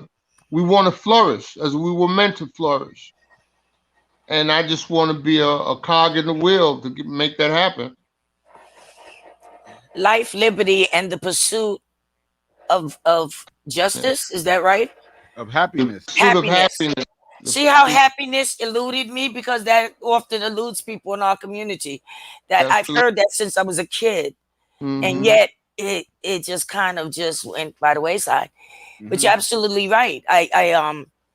I'm seeing and I'm hearing. I'm on Citizen Band, and I keep hearing about all these different people getting shot, and people want a settlement. They want it to stop right now. But I think one of the problems is you have to always get to the root of the problem. You want to stop a situation, it'll be temporary, but it will continue if you don't get to the root. It's Absolutely. like you come to my house, and I hire you to come to my house, and I say, oh, the branches on this side of my tree, they keep rotting. They keep going brown. And you cut those branches and you go on about your business, and then it happens again. And year after year, in 10 years, I'm still having these branches cut. And finally, somebody comes along. And this is major to this story. We fight. We have too much infighting where we need to like really work together and get cohesive thoughts on the table. And now here comes somebody says, "Sir, ma'am, your problem is not with the branches. You need to." Oh, I know it's the branches. No, that's not the problem. Let me tell. No, I know it's the branches. Listen, if you can't help me, I'll hire somebody else. But then I kind of get through and say, it's not the branches. You got to look at the root. The root of your tree is dying. Not the whole root, but there's a portion of your root that is dying, and the proper nutrition is not getting to these branches, and that's why they keep rotting. We gotta hit the root of the problem. We gotta Right. be, and that's something that people don't want to do. That's what these different organizations, I'm talking about state and city organizations who are paid Right. to help people with mental health issues and everything else. What's going on in the family? Who's taking care of these kids? Is anybody taking care of the kids? Are the kids taking care of each other? Do they eat? Do they have a home? Right. You know, I mean, we got to get to the root, and I think that's what's happening, what's missing here. Because if you don't, those kids that are in those households that are a little younger than those that's committing all the crimes now, they're lining up to be next. When you start locking up that crew, you've already lined up a whole crew that's ready to take their place. We got to get to the root. I agree with you 100%. Carol, I was away this weekend in Albany. A friend of mine, a very close friend of mine, got married, and and I met someone, and we had this conversation because I see the violence, the constant killing of each other, and especially it's concentrated with our youth. So I'm like wondering why, and I threw out a little thing there, and I said, well, I'm a conspiracy person and sci-fi, and I'm thinking, these government people, they got something going on because this is an actual pandemic. But how and why is it reaching or affecting our youth as it is? It's like it's targeted with them. And he said to me, well, you know what? It started happening. The plan started when they took away parental rights, when they took the right of us disciplining our own children and so forth. And from then on, something else was put into the plan. And I saw that it was the rap music and the video games. As you say, we have to look at the root problems, or the root of the problems, and the different things that affect what the problem is. And I think all those things that I just mentioned, as far as taking away the discipline, having them focus so much on the negative Mm-hmm. hip hop, and also the bad video games. And these things are affecting the minds of our kids, and they have been affecting the minds of our children. That also constitutes a certain type of mental illness. So the first thing I feel is awareness, and that's what Families United for Solutions tries to do is to make and have people aware of these different problems and look for solutions. So where do we go from here? We have to start changing the whole theme of everything. Stop the video games, stop the hip hop as it is. You know, we have to try to get people that are into technology where we can have them do different applications or create positive video games. Have them create positive hip hop once again. These because I know for a fact, and no one can convince me any differently, and I don't mean to be closed minded, but I know that that's the target all the time is the mind, the mind, the mind, the mind. So if we can learn to repel the onslaught of the weaponry that they use, then we have a really fighting chance. So it's the mind that we have to understand as the target of our enemy, and we have to do all that we can do in order to change the outcomes that's been produced. So, Absolutely. You know, it's interesting because I had a conversation with two young people, two young guys, and this was a while back. But when we were talking about the rap music, and again going back to the root, what they found in this music really represented their households. mm, You know, and one was honest enough to make the statement, and then the other one picked up where he left off and agreed. He was listening to this, you know, calling women bees and hoes and all of this stuff. And he said he related it to his own mother. You know, mm, he had a little sister. He was taking care of the little sister most of the time. He's 14. He had a little sister that was like 6 months old. And he found himself being the man in the household, having to protect his little sister because every other week, mom was bringing another uncle into the mm, house. And mm, he was afraid that this man was going to do something to his sister. And mm, so when he was listening to this, that's what was being poured into him. You know, those messages, and that's those type of videos. But he was able to identify it with his own household.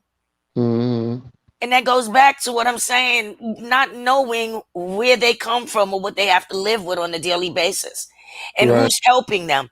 Because this is subliminal messaging. You know, I was a professor at United Theological Seminary, and I taught comparative religions.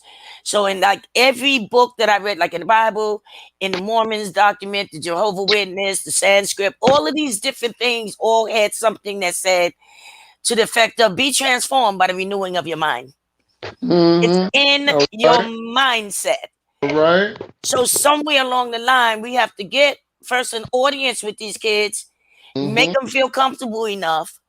Don't Mm-hmm. talk at them, but talk to them and Correct. give them a chance. Stop speaking for them. Stop saying you can't talk to them. Oh, you can't talk to these young people. Have you tried? Mm, I have more children in this neighborhood than I ever thought because when I see something crazy, first thing is I pray, okay, should I say something to them? And then most of the time it's the brothers. And I step up, I said, you know what? Um, I gotta tell you, can I talk to you? Easy does it, you know, that just wasn't cool what you just did. So now I'm like, Ma, to hundreds of people in the neighborhood, but I have the conversation with them. And we gotta keep talking to our generations, saying you gotta stop saying what you can't do. Stop telling them what you think. Stop speaking for them. Stop talking against them. Have a conversation, open it somewhere. mm-hmm. And because that, and let me say this one more thing.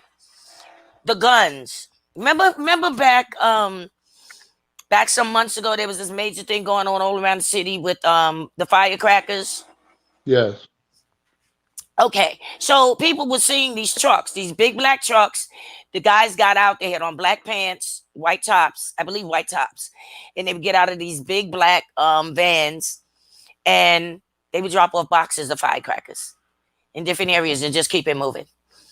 Mm, They do the same thing with guns, because you cannot tell me that in a household where this mother makes $600 a month, mm, you don't have a job, she doesn't have a job, nobody's got a job, but you have access to a gun that's worth $100,000 mm, in street value.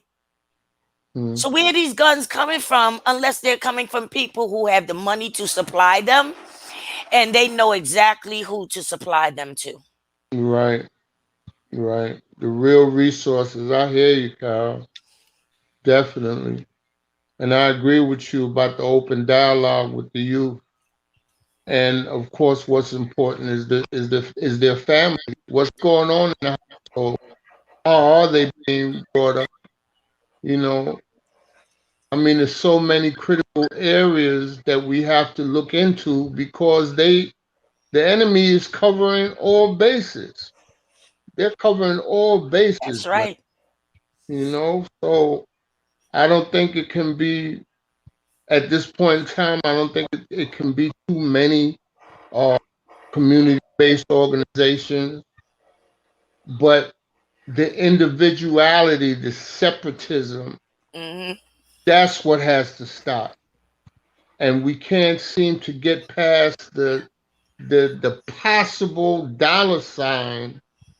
You Hmm. know, um, I remember in the very beginning when I was like first starting out, and I'm still constantly, I still feel like I'm just starting out, especially, of course, in relation to other people that have been doing community-based organization work for a long time. But my point is, and what I see is this constant. It's so common. I mean, from the streets to business to so-called legitimate business, I see it. I feel it all the time. That crab in a barrel mentality. Yeah, that's It's it. all about self, what we do, what I do. This is what I'm doing, and yet your purpose is supposed to be for the community. If all of us are doing things that involve the community, why can't we find a way to do it together? Together. You know, Yes. that's my problem. In church, I belong to a church. I rarely go there to tell you the truth at this point in time, but I belong to a church that I have friends that are involved in the martial art. So a friend of mine came to me, and it just so happened that they were doing a martial arts program in a church less than a block away, or about a block away. Cross the avenue and go in a little bit, and the other church was there. And in the basement, they afforded my friend and his partner to do a martial arts class Hmm. group. So I said, wow, this would be great for my church. So I approached the pastor with it, and immediately I felt the repulsion because what later on I found out, figured something out, and then found out exactly what it was. But his answer to me was, oh, well, we have a lot of marginality and so on and so forth. But I said, but Pastor, you're not doing, you're not providing or having that access to anyone here in the church learning the arts. He said, but we will sometime, down in the near future. I said, okay. It never happened to this day, and I'm talking years ago. To this day, it never happened, and I found out it's because A lot of churches don't get together to do certain things because they are afraid that they will lose a part of their constituency, their their membership. Yeah. Yeah, the membership in the church. And I'm like, are you serious? Yeah. You talk about being a Christian and you're saying this to me? You got to be kidding. Oh, it's a couple of stories I got about the church, and it's crazy. But people are people. I don't care what organization they're in. People are people, and they do what people do. You know? But all these things are part of what has to be cured. Right. It's sickness. It's an illness. It's a mental illness, Yes. man. And it's what the enemy uses to control us, keep us off. Constantly put chaos in the game, and it just keeps us off our balance. It keeps us off our real minds. Away from our real minds. We're constantly struggling about economics, the paycheck, how are we going to get money to eat? And then, we like to look good, so how are we going to buy the $300 sneakers? You said, are you kidding me? $300 for a pair of sneakers? Are you going to eat later on? You know what I'm saying? Come on, man. Oh, I mean, things are just inside out, upside down, and we got work to do. We got plenty work to do. Yes, sir. That's Man. true. All true. All true. Yeah, Yeah. so I'm So glad. I'm really happy from the time I was introduced to you guys. I'm really happy about Hen, and one of the other things that I'm very concerned with is our lack of communication within our communities. Um, there was another organization. What is it about? My brothers. When they give the award out to brothers that's doing good things in the community. Keepers. The Huh? the keepers. What's the name of that organization? No, The Peace Mark, Mark, Keepers. Mark, Mark got an award. Brother Yeah. Reggie. Brother. Um, Oh, it I. has something to do with brothers, right? Yeah. But my point is, I consider myself a brother off of the corner.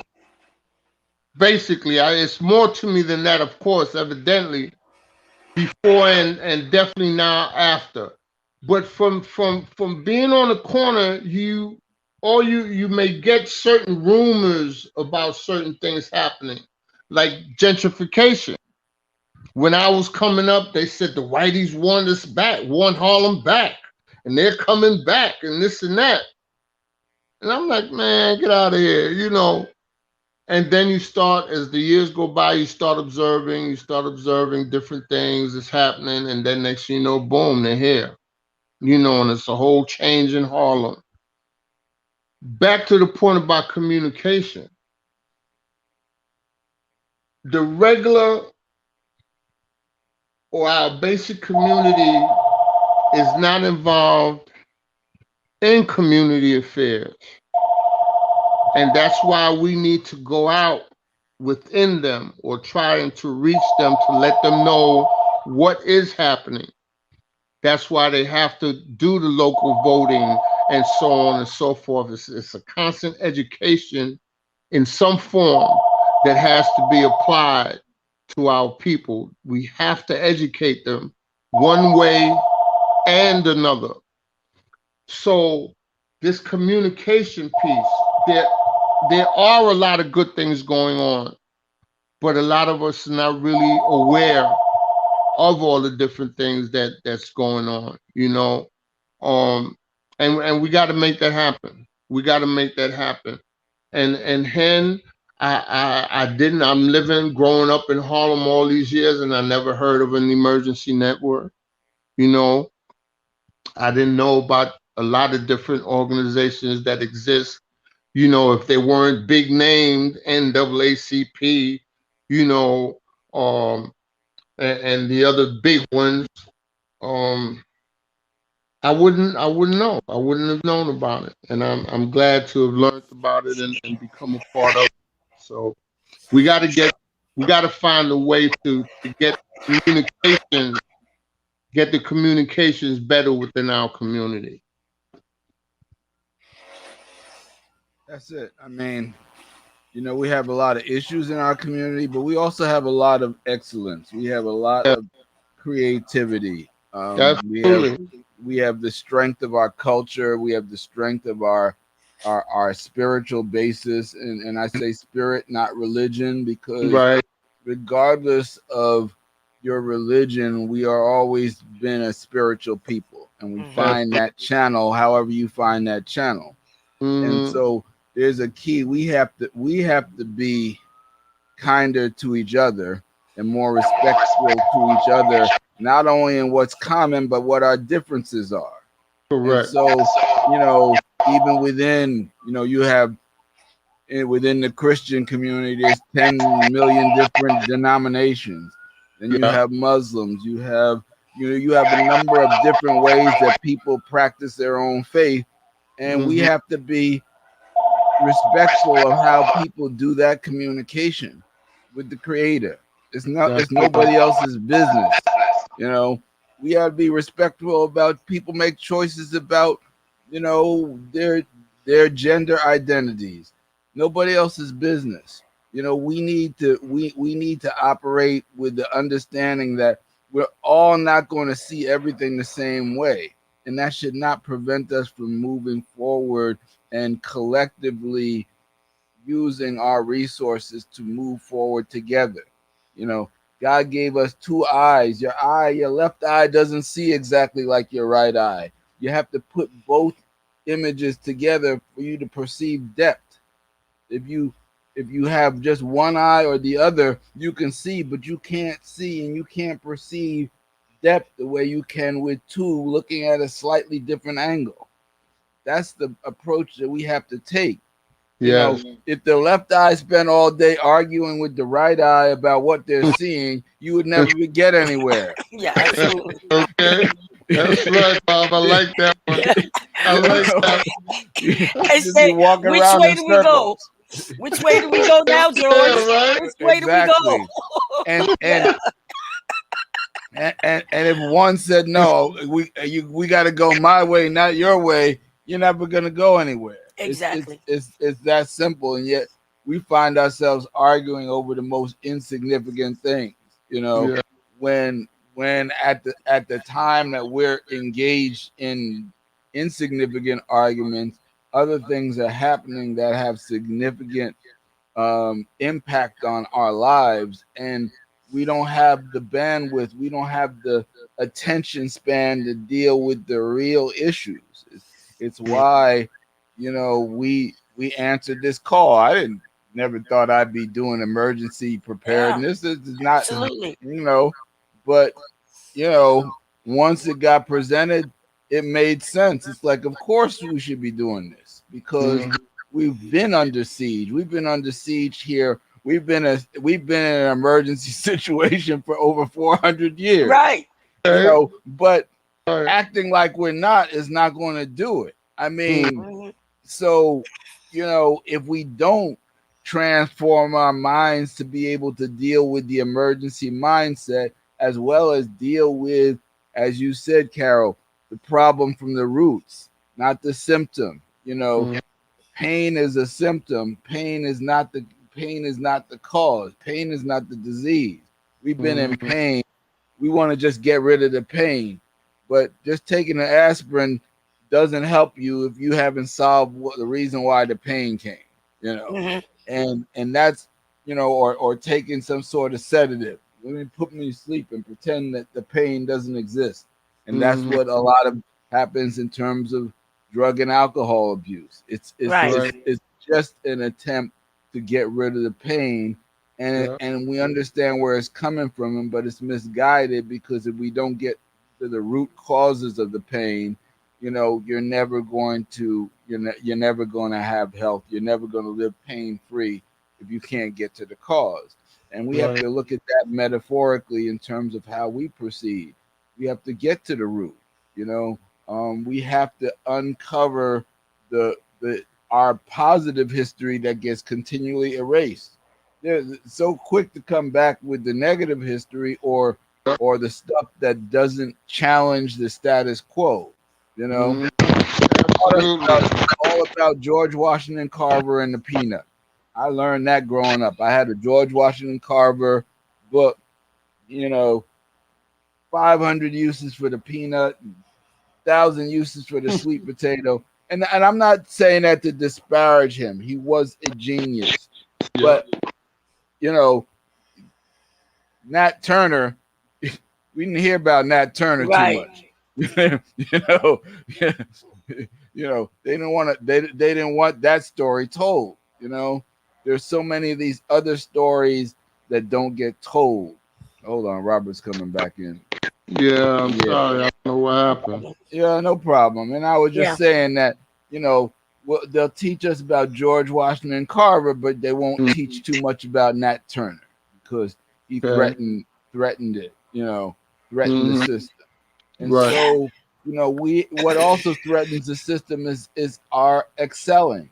The Tulsa massacre, which it took 100 years for it to be recognized on a national level.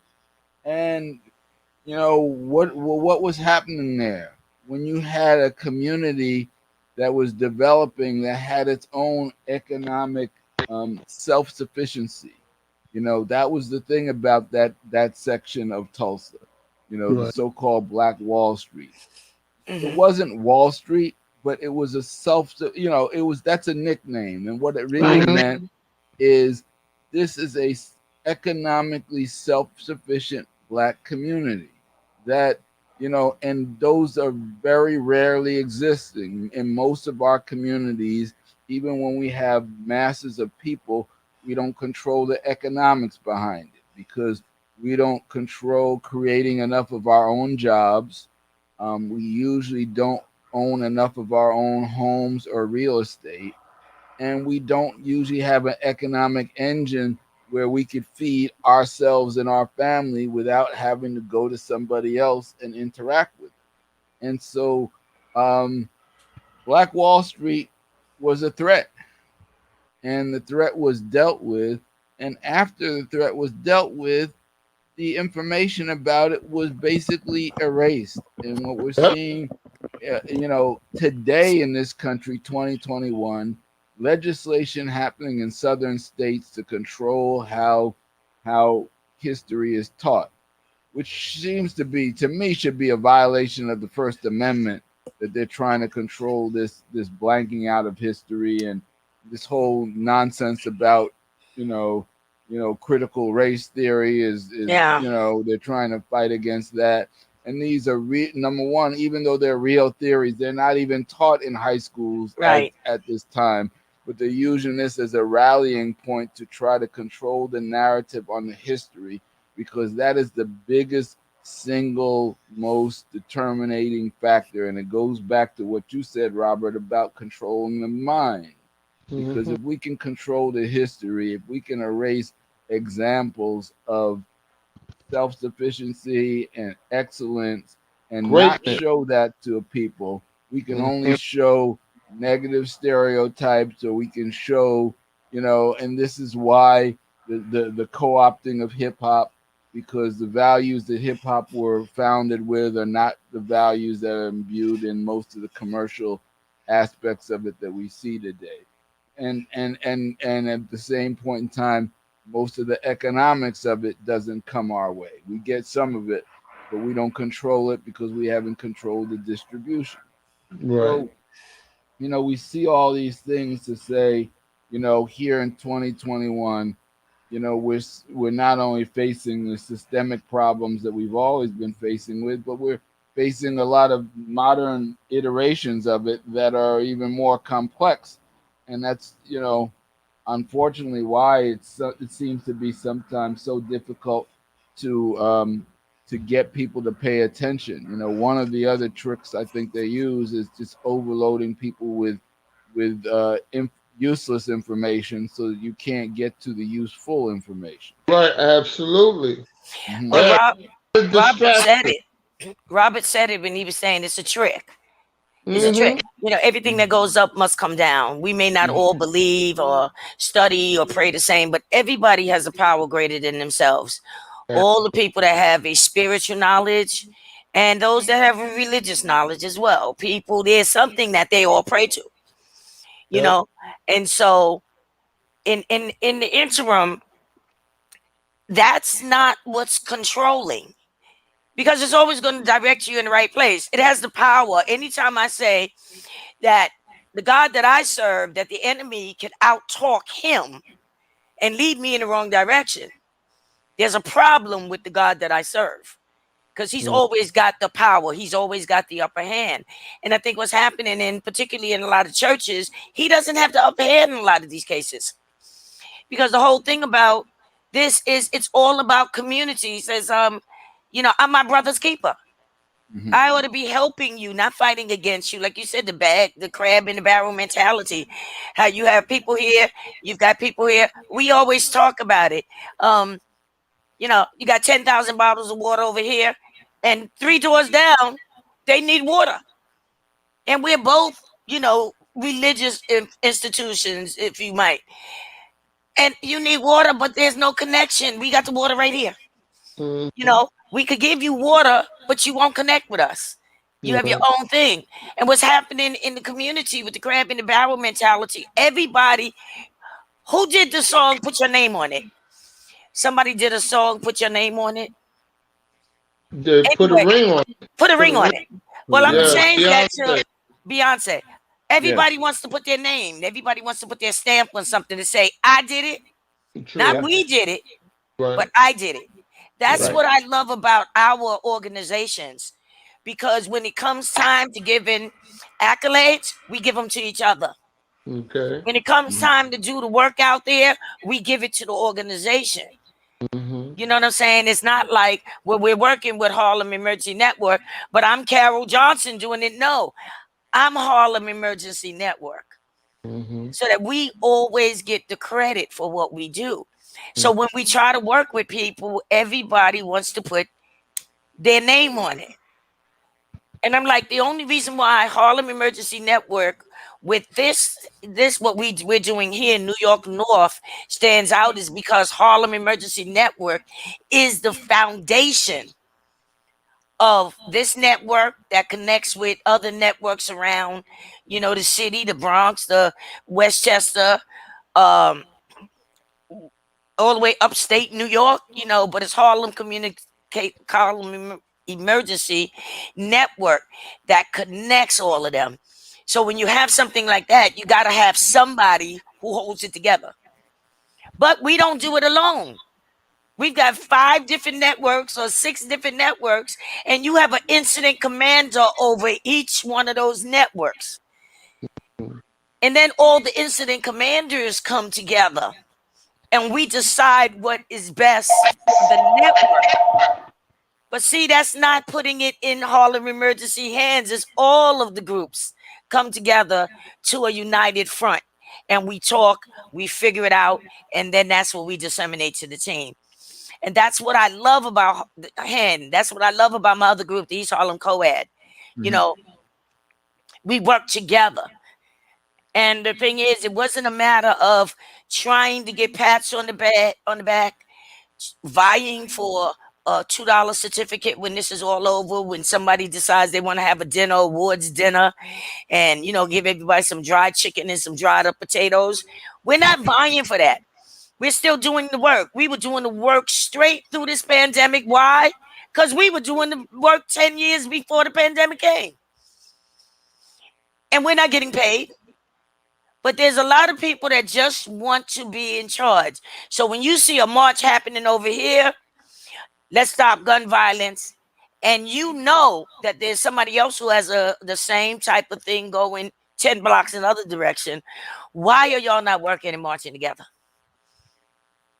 Why are you not putting your resources and everything together and working together? No, I'm too busy trying to spy in and see what's going on over in that one and make sure I get more people at mine, or make sure I have more representatives from the neighborhood or police or whoever, instead of just coming together as a united front.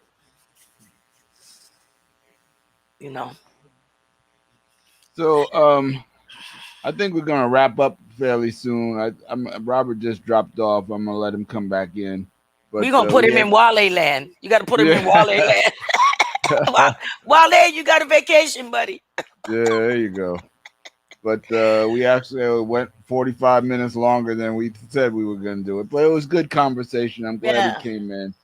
And, it's a good day for us. Number one, it's a good day that we're still here having these conversations that's right. coming out, out of the slow end of this pandemic. And hopefully it's the end. Um, but it also is good because it validates the work that we put in over the last 10 years or so, you know. Okay, he's back. Sorry, that was Brother Haja who just gave me a call. No problem. We were just Okay. saying we're gonna Yeah. wrap this live cast up. We were actually supposed to only go through till 2, but we got so invested in our conversation with you. Great So conversation. Great yeah, conversation. yeah. I thank See, you nothing both. happens by coincidence. Thank you No, I it don't both. doesn't. believe Yes. It in doesn't. coincidence because I was getting off. What was that? I said I was signing Yeah, off, she was getting and off and she decided to hang on for a couple minutes a for little longer. I was 17 about to minutes, sign off. You popped in. and then you But popped in. but the things we're saying need to be said. Mm-hmm. It's also always powerful when we all connect Hmm. and whatever platform we can do it in, whether we're face to face or whether we're zooming or stream yarding, whatever, Mm-hmm. is powerful because again, it's like I said, with the eye, we got 3 eyes instead of 2. So we're really Right. dialed in with what the real Yes. situation is. And so Yes. so it's a validation of the hard work that I think we've all put in and the hard work that we're going to continue to Yeah. do. That's a fact. Yeah, Yes. yeah. It's validation and a confirmation of the path that we're on. And Right. I feel good every time I come to meet or touch like minds. It Yeah. makes a lot of times in this journey in my life, I felt very alone, Mm-hmm. very alone. Yeah. And I talk to myself deeply, which is talking to my creator. And I say, I know there are other soldiers, there are other warriors out there. Mm-hmm. And every now and again, he puts them in my path, and Mm-hmm. I feel better for it. And it keeps me going. Mm-hmm. So I thank you guys very much. Mm-hmm. So let's please continue these meeting like this. Yeah, absolutely. Absolutely. Yes. All right. So this We has appreciate been you, brother. Okay. We Appreciate appreciate you. you, sis. Appreciate Brother you. Robert Hart, Families United for Solutions, Carol Johnson, Harlem Emergency Network, East Harlem COAD, New York City Volunteers, Organizations in a Disaster. She's like the number one draft pick for every emergency preparedness organization. Everybody wants a piece of Carol, but we claim a special bond with her, Okay. and then just shout out to Wally Abdul Noor, who I Yes. just feel he is the godfather of emergency preparedness for Yeah. literally New York North. The New Mhm. York North concept, which we're now kind of 6 months into, is something that he's been talking about for years. So to also just see the realization of the work that built up to the point where we have multiple organizations connecting, practicing, training on a common goal.